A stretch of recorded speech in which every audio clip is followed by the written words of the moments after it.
très heureux de vous savoir aussi nombreux pour cette nouvelle page d'actualité sur Lilial Info. Alors, si vous êtes nouveau, je vous prie de vous abonner en cliquant sur le bouton rouge et d'activer la cloche de notification.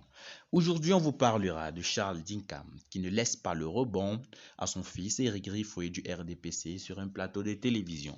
La vidéo après le générique.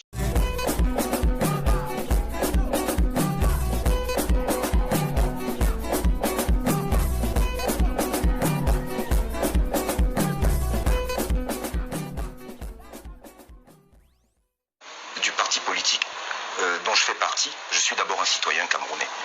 Alors, le jeune homme qui vient de s'exprimer devra peut-être s'en référer à ses aînés dans sa famille, parce que je pense qu'à cette époque-là, il n'était même pas encore à l'école primaire. Je voudrais vous rappeler, monsieur Rifoué, il a existé dans ce pays la Cambank, la BIAO, la SCB, le Crédit Agricole, Sofibel, BCD, ONCPB, Cameroun Airlines. Je m'arrête là, parce que nous y passerions la journée. Je voudrais vous rappeler que tout cela, votre leader charismatique l'a trouvé. À défaut de l'entretenir, il n'a rien créé. C'est de cela qu'il est question. Et au bout de 38 ans, il faut payer l'addition de cela. Donc, en tant que Camerounais, je ne sais pas où vous vivez, mais si vous vivez dans le même pays que moi, dans la même ville que moi, voilà, que vous ne voyez pas la misère ambiante et rampante autour de vous, mais je veux dire, il m'est arrivé de donner un exemple. Vous vous mariez aujourd'hui, ça se passe mal, elle s'en va. Vous en prenez une deuxième, ça se passe mal, elle s'en va. Vous en prenez une troisième, ça se passe mal, elle s'en va. C'est que vous avez un problème avec le mariage. Parce que, alors vous êtes malchanceux, mais dans un cas comme dans l'autre, le mariage n'est pas fait pour vous. Les trois quarts de vos collègues qui sont en 11e province, qu'on a coutume de dire, parce que vous êtes en délicatesse avec les deniers publics. C'est ça qui m'explique dans cette situation. Maintenant, je voudrais aussi rappeler aux plus jeunes que ce soit Douala Mangabel ou Miobé, tout cela aujourd'hui on a érigé au Panthéon camerounais ont eu exactement le même traitement que celui que M. Rifoué voudrait nous attribuer. Ils ont été traités de rebelles, ils ont été traités de tous les noms, certains ont été assassinés, mais nous prévalons tous d'eux aujourd'hui, je crois, y compris mon prédécesseur en parole. Monsieur Rifoué, il faudrait que vous compreniez, enfin, la crise du nord-ouest et du sud-ouest. Vous vous en êtes rendu compte que quand les armes ont commencé à crépiter, mais bien avant cela, il y a eu des signes annonciateurs. Ces signes-là sont là, le peuple gronde. C'est dommage parce que tous ceux-là qui vous envoient sur les plateaux et qui sont confortablement installés à Yaoundé ne seront plus là. Et vous, vous devrez faire face. Votre progéniture aussi. Faites attention, on parle du Cameroun, on ne parle pas de vous et de moi, on parle de notre bien commun. Et personne ne le dilapidera, plus c'est terminé. Je tiens à ce que vous le compreniez et vous le comprendrez de gré ou de force. Ok. Je ne sais pas si vous pouvez mettre faire un autre calvaire, parce que je crois que c'est un littéraire. Vous êtes docteur en droit d'auteur, c'est ça, non? Quelque chose comme ça. Non, vraiment, arrêtez de distraire les Camerounais. Je pense d'ailleurs que les nombreux téléspectateurs qui nous suivent se rendent compte à quel point ceux qui nous gouvernent nous méprisent. À quel point ils prennent par-dessus l'épaule les mots qui minent notre société et qui nous hantent du matin où on sort jusqu'au soir quand on rentre. Voilà un monsieur qui me déclare que 15, 20, 30 structures qui ont été viables jusqu'à ce que lui, on lui passe le témoin, n'ont plus été viables par la suite. Mais je vous interdis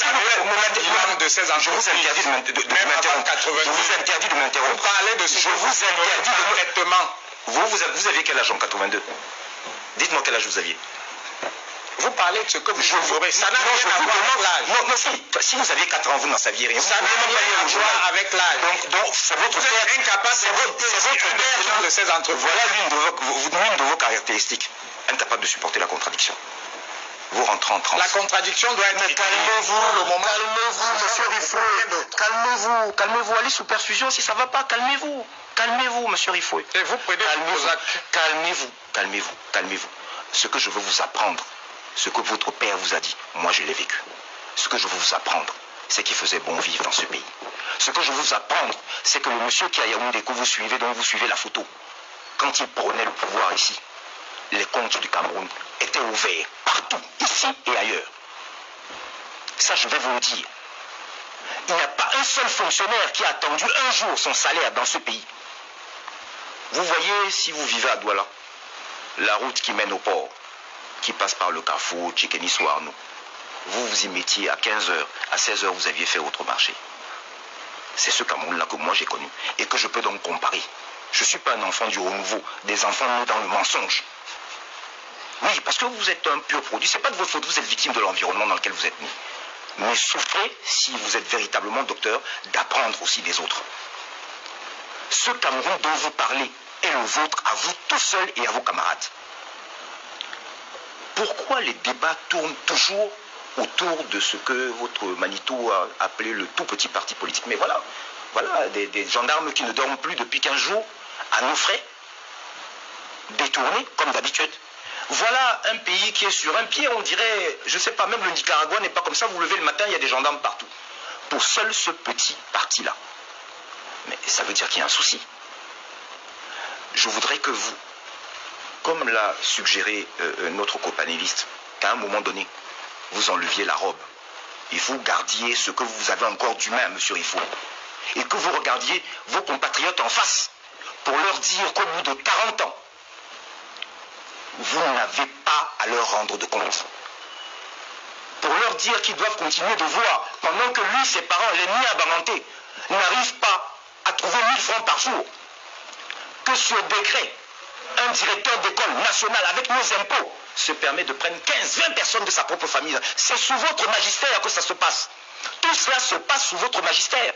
Le problème, c'est que vous n'êtes pas aidé, communicant du RDPC, puisque vos collègues font des bourdes au quotidien.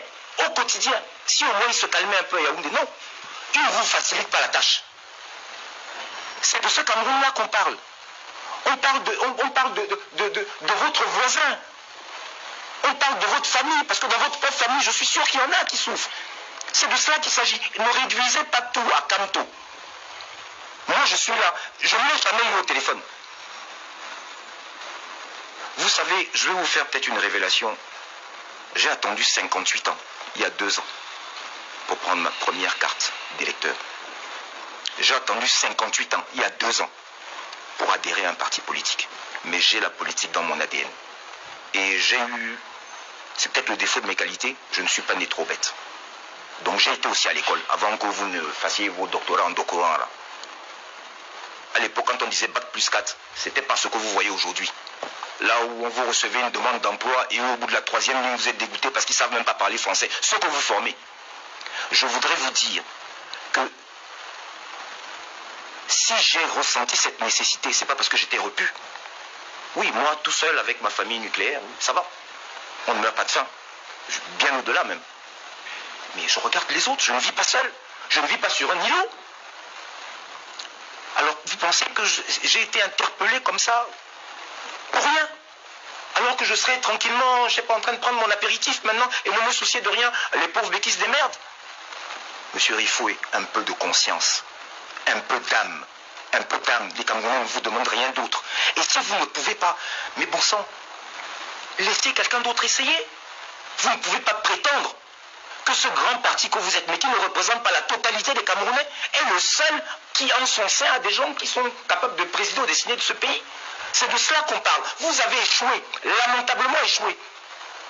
Passez le tablier. Passez le tablier. La force qui est utilisée là, je vous répète, c'est la même qu'au sud-ouest. Lorsque vous vous en rendrez compte, il sera tard. Et je dis bien, on n'affectera pas de garde à chacun d'entre vous. Vous faites de l'humour aujourd'hui. Vous me menacez. Comment? Vous me menacez. Mais je vous dis que c'est ce qui vous pend au nez. Pourquoi je vais me cacher? Je vous dis que c'est ce qui vous pend au nez. Parce que moi, je ne supporterai pas que pendant des années, vous m'ayez insulté. Et que le moment où je ne vous le rappelle pas, je vous le rappellerai moi personnellement, si Dieu me prête l'envie. Continuez donc voilà. vos menaces. Appelez ça comme vous voulez. Vous ne m'impressionnez pas, monsieur Rifo. Je vous en prie, quand vous avez des gens, merci. Peut-être vous amuser avec eux, pas avec moi.